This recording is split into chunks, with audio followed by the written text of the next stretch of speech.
జెరూసలేముకు వెళ్ళినప్పుడు కూడా ఈ పేరున జరిగినటువంటి అఘాయిత్యాలకు నన్ను మన్నించమని ఆయన జెరూసలేము గోడను తాకుతూ ముద్దాడుతున్నాడు. క్షమించమని. అంత గొప్ప ఆయన. The number 1 person in the world. ప్రపంచంలో మొట్టమొదటి వాడుగా ఉన్నటువంటి ఆయన ఇంత గొప్పగా మారుతూ ఉన్నాడు. అది అభ్యాసం.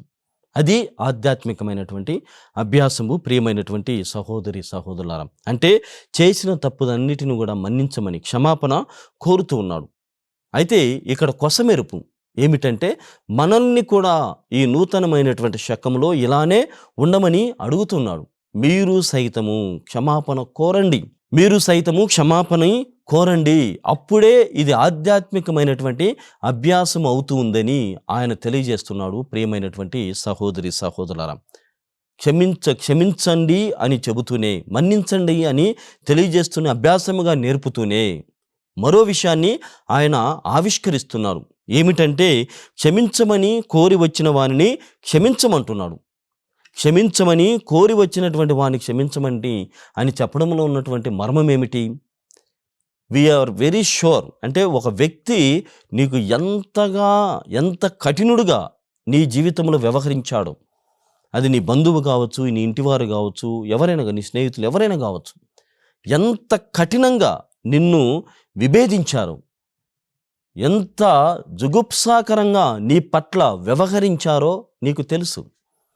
కానీ అలాంటి వ్యక్తి అంత సులభంగా రారు, అంత సులభంగా దిగిరారు. కానీ క్షమించమని కోరి వచ్చినటువంటి వానిని క్షమించండి, మన్నించండి అని ఆయన రెండవ ప్రక్రియను, చాలా కష్టతరమైనటువంటి దానిని ఆయన మనకు నేర్పుతున్నాడు. మొట్టమొదటిగా మీరు మన్నించండి. రెండవదిగా నిన్ను మన్నించమని అడిగినటువంటి వారిని మన్నించండి. అప్పుడే అది ఆధ్యాత్మికమైనటువంటి అభ్యాసం. అప్పుడే your spirituality is full, complete spirituality. ఆ కంప్లీట్ గ్రోత్ ఈజ్ సీన్, యాక్చువలైజ్డ్. అంటే అప్పుడే నిజమైనటువంటి ఆధ్యాత్మికతని మనము పొందినటువంటి వారముగా ఉంటున్నామని పునీత 2వ జాన్ పాల్ పాపు గారు చెబుతున్నారు. మనం వాక్యంలో చూస్తాం. లూకా శుభవార్త 16వ అధ్యాయము 2వ వచనంలో ఒక గృహపాలకుడితో యజమానుడు చెబుతున్నాడు, ఇదిగో నీవు ఇప్పటి నుండి గృహపాలుడుగా ఉండడానికి వీలు పడదు.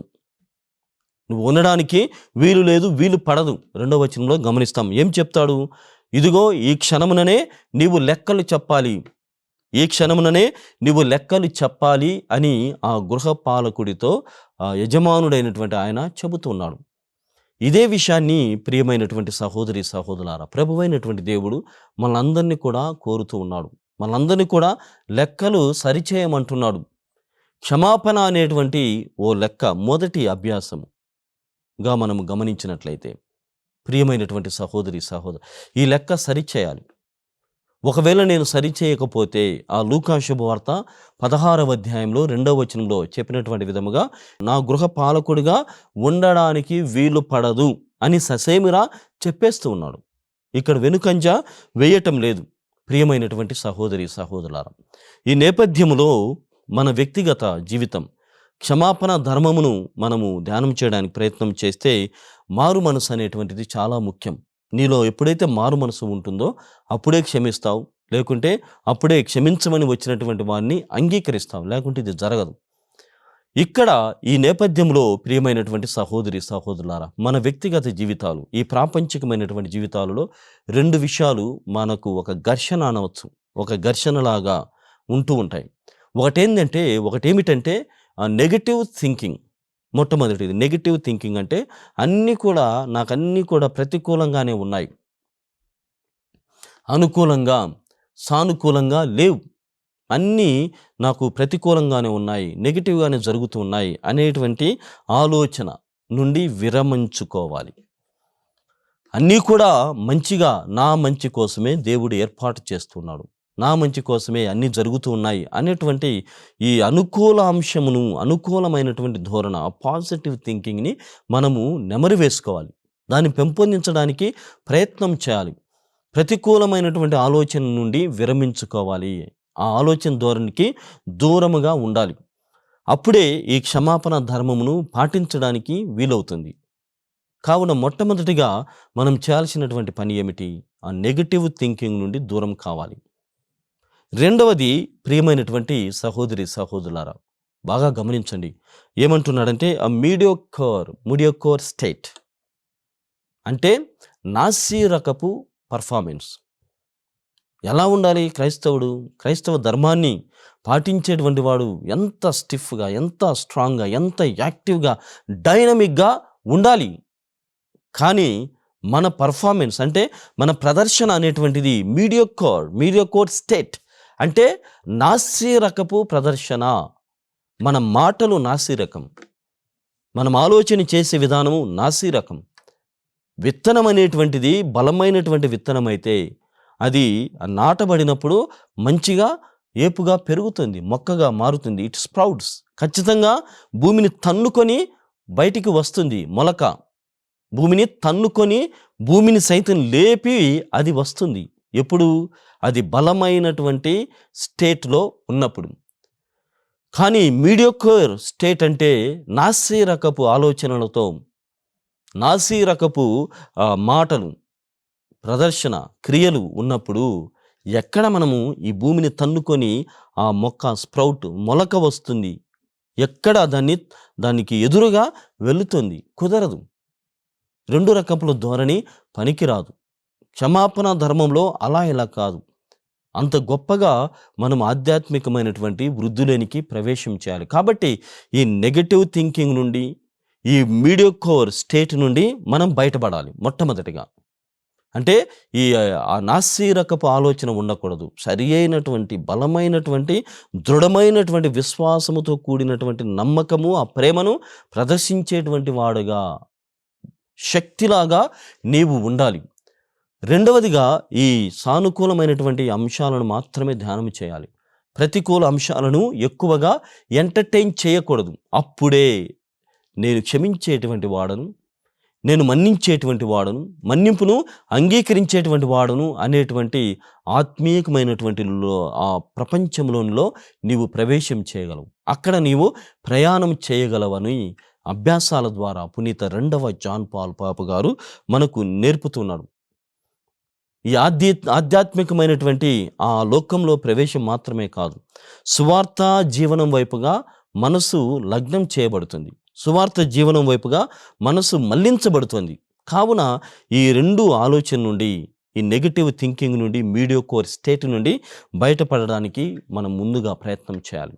ఇందులో భాగంగానే పునీతుడైనటువంటి 2వ జాన్ పాల్ పాప గారు ఏం చెప్తున్నారంటే, బలహీనతల గురించి చింతించకూడదు. Do not worry about your weaknesses, your inability. అంటే నీ బలహీనతల గురించి నీవు చింతించవద్దు.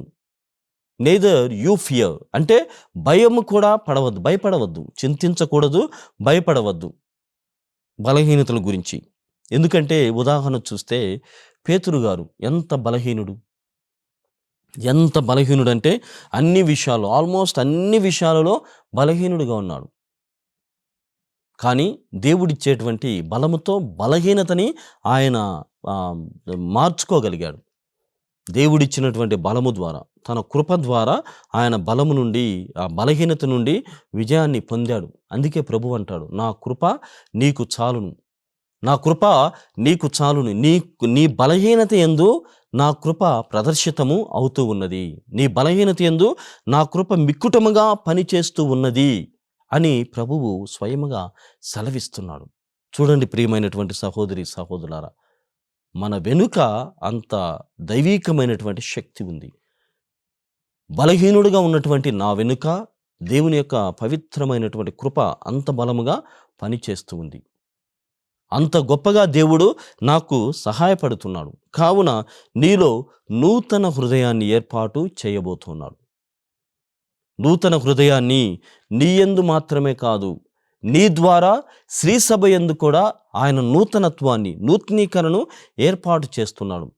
ప్రియమైనటువంటి సహోదరి సహోదరులారా, to restore all things in Christ, క్రీస్తునందు సర్వము అన్నీ కూడా నూతనీకరించబడాలి అనేటువంటి ఆలోచనలో భాగంగా వ్యక్తిగతమైనటువంటి నూతనీకరణను పునీత 2వ జాన్ పాల్ పాప గారి ఆధ్యాత్మికమైనటువంటి అభ్యాసాల ద్వారా నేర్చుకొని ఉన్నాం.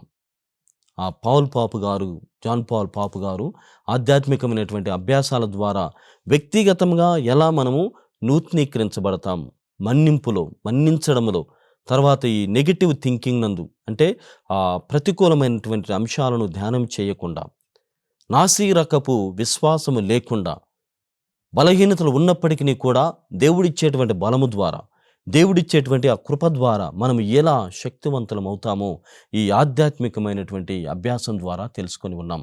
కావున ప్రియమైనటువంటి సహోదరి సహోదరులారా, వ్యక్తిగతంగా నూతనీకరించబడడానికి దేవుని పవిత్రమైనటువంటి ఆలోచన మీలో పెంపొందించుకొనండి. దేవుని యొక్క వాక్యాన్ని చదవడానికి ప్రయత్నం చేయండి. ఆ వాక్యము ద్వారా నూతనీకరణ జరుగుతుంది. ప్రతికూలమైనటువంటి అంశాలు కాకుండా సానుకూలమైనటువంటి ఆలోచన విధానం ద్వారా నీలో నూతనీకరణ జరుగుతోంది. నాసిరకపు విశ్వాసం ద్వారా కాకుండా శక్తివంతమైనటువంటి క్రియల ద్వారా నీలో నూతనీకరణ జరుగుతుంది. సంఘపరంగా మనము నూతనీకరణ ఎలా సాధించుకోవచ్చు అనేటువంటి విషయాలను తెలుసుకుందాం.